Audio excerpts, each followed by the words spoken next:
আমরা যখন ঘুমাইতে যাই তখন অবশ্যই আজকের থেকে এই 6টা আমল করে ঘুমাবো, বলেন ইনশাআল্লাহ।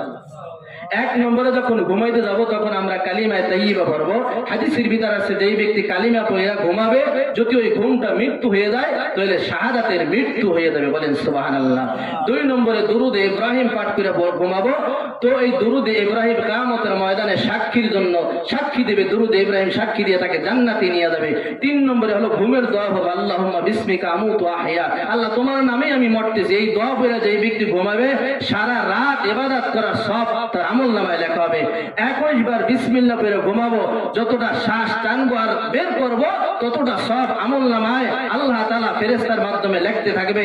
এরপরে আয়াতুল কুরসি আমরা ওই যে 3 পারা আছে আল্লাহু লা ইলাহা ইল্লাহু, যদি না পারেন ইমাম সাহেবের কাছ থেকে মস্ক করায়া মুখস্থ করায়া নেবেন। দুনিয়ায় কত কিছু শিখলেন আর আয়াতুল কুরসি এটা পারবেন না ইনশাআল্লাহ। এই আয়াতুল কুরসি পড়া যে ব্যক্তি ঘুমাবে সারা রাত ফেরেশতারা পাহারা দাঁড়াইতে হবে, বলেন সুবহানাল্লাহ। শেষে 3 বার আস্তাগফিরুল্লাহ আল্লাযী লা ইলাহা ইল্লা হুয়াল হাইয়ুল কাইয়ুম ওয়া আতুবু ইলাইহি, যদি এই তওবা পড়ে ঘুমাইতে পারেন, ঘুম যদি ভাঙে তাহলে হবে ইহকাল, ঘুম না ভাঙলে হবে পরকাল।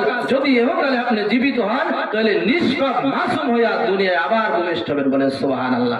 আর যদি মারা যান, এই তওবা যদি কাজে লেগে যায় তাহলে আপনার জীবনের গুনাহগুলো মাফ হয়ে গেল, আল্লাহ আপনাকে জান্নাতি বলে ঘোষণা করলো, বলেন সুবহানাল্লাহ। जो कुछ हुआ तेरी करम से हुआ, যা কিছু হয়েছে আল্লাহ তাআলার পক্ষ থেকে হয়েছে।